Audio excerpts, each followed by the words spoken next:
প্রসাদ খেতে গিয়ে নিখোঁজ, 3 দিন পর পুকুরে মিলল হাত পা বাঁধা দেহ।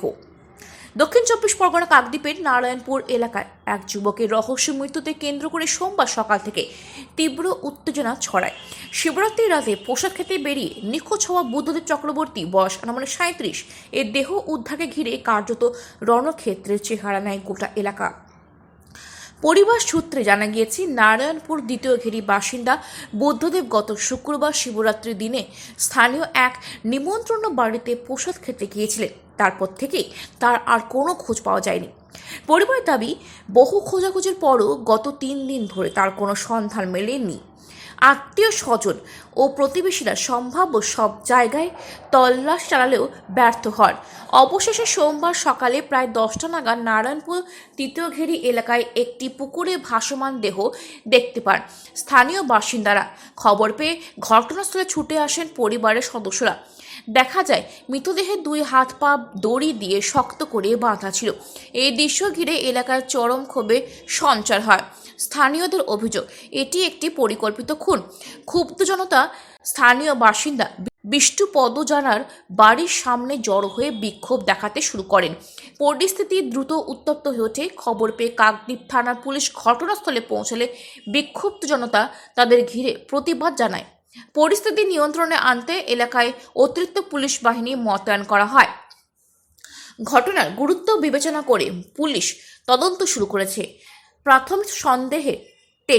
প্রাথমিক সন্দেহের ভিত্তিতে স্থানীয় বাসিন্দা বিষ্ণুপদ জানা এবং তার এক ছেলেকে আটক করে জিজ্ঞাসাবাদ চালানো হচ্ছে।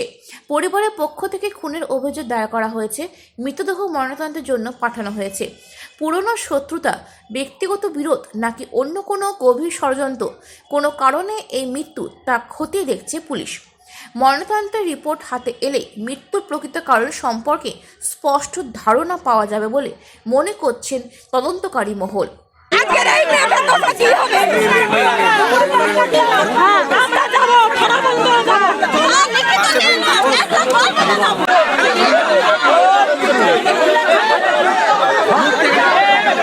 শিবরাত্রির দিন আমি যতটা শুনেছি, ওই নিমন্ত্রণ বাড়িতে এসেছিল খেতে, মানে এখানে সামনে বাড়ি, ওখানে ওই কাদের বাড়িতে খেতে এসেছিল। তো ওইখানে যাদের সঙ্গে এসেছিল, এবার ওখানে নাকি অসুস্থ হয়ে গেছিলো বলছে, ওখানকার লোক বললো যে অসুস্থ হয়ে গেছিলো। এবার ওখানে ওষুধ আনতে গেছে আর তারপর থেকে দেখতে পায় না। এবারে যারা এসেছিল, এবার তারা বাড়িতেই গেছে যখন, বলে কি মানে নাম বললো যে এরকম বুদ্ধদেব কি এসছে, বলে না তো। এবারে এখানে এসে দেখলো সাইকেল আছে, চাদর আছে, কিন্তু মানুষটাকে দেখা যাচ্ছে না। এবারে ওই রাত থেকে, মানে ওই দিন কুয়াশাও ঘন পড়ছিল, ওই রাত থেকে সবাই এসে খোঁজাখুঁজি চলছে। ওই দিন চলে গেল, তারপরের দিন সকালবেলা সবাই এসে খোঁজাখুঁজি করলো, কোনো কিছু দেখা যাচ্ছে না। ঠিক ফোনও আমরা করছি, ফোনে রিং হচ্ছে। এবারে বিকেল ঠিক 4টে সাড়ে 5টার দিকে ফোন সুইচ অফ হয়ে গেছে। তারপর আবার ঠিক 6টা সাড়ে 6টার দিকে ফোন আবার চালু। ফোনটা চালু হতে আমরা আবার সবাই কল করছি, কল করার পর তারপর আবার ঠিক অফ হয়ে যায় ফোনটা। এবারে আমাদের সবাই গেছিলো থানায়, জিডিপিটি করতে গেছিলো। এবার ওখান থেকে যাওয়ার সময় খবর এলো কি জুতো আর মোবাইল পাওয়া গেছে, ওই ঠিক জামরুল গাছের গোড়ায় ওখানে পাওয়া গেছে। এই খবরটা জানার পর তারপর আবার সবাই এলো, এখানে খোঁজাখুঁজি চলছে। তো আর তারপর এই তো খোঁজাখুঁজির পর আবার আমরা এই যে কালকে রাত চলে গেল, আবার ঠিক মানে কালকে রাত্রে পুলিশ আরও এসেছিলো, প্রশাসন, তো এসে মোটামুটি খোঁজাখুঁজি করলো। কিন্তু আবার আজকে সকালবেলা আমরা এলাম, সন্দেহজনক আমাদের লাগছিল, কারণ ওই ফোনের কারণে, মানে ফোনটা যেহেতু দেখলাম ফোন সুইচ অফ হয়ে গেছে, আবার খুলছে, আবার অফ হয়ে গেছে। এবার ইনারা যারা ফোন পেয়েছে ওরা বলছে হচ্ছে তোমার ফোন পেয়েছিল, ভয় নাকি ধরতে পারেনি। এবার সেই জন্য ফোন সুইচ অফ হয়ে যাচ্ছে, সুইচ খুলছে।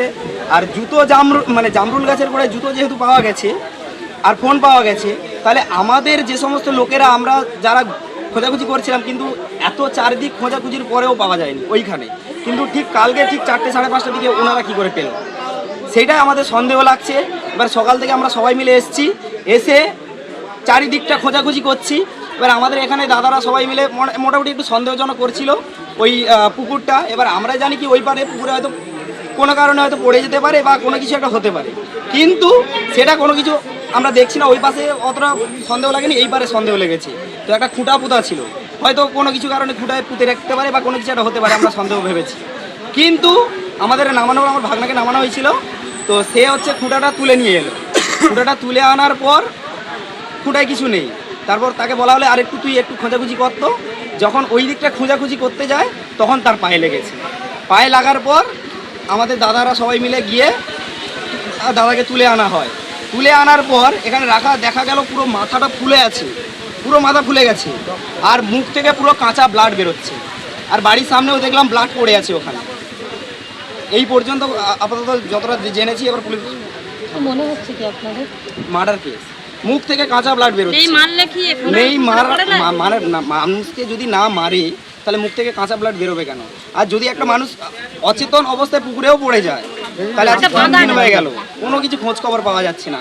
আর মানুষকে মারা হলেও যখন এখানে তোলা হলো দেখলাম পুরো একদম কাঁচা ব্লাড বেরোচ্ছে মুখ থেকে। আমার কাছে ফটো ভিডিও সব আছে, পুরো একদম কাঁচা ব্লাড, আর মাথা পুরো ফুলে গেছে, মানে মাথায় মেরেছে, মারার ফলে এরকম পুরো একদম ফুলে গেছে।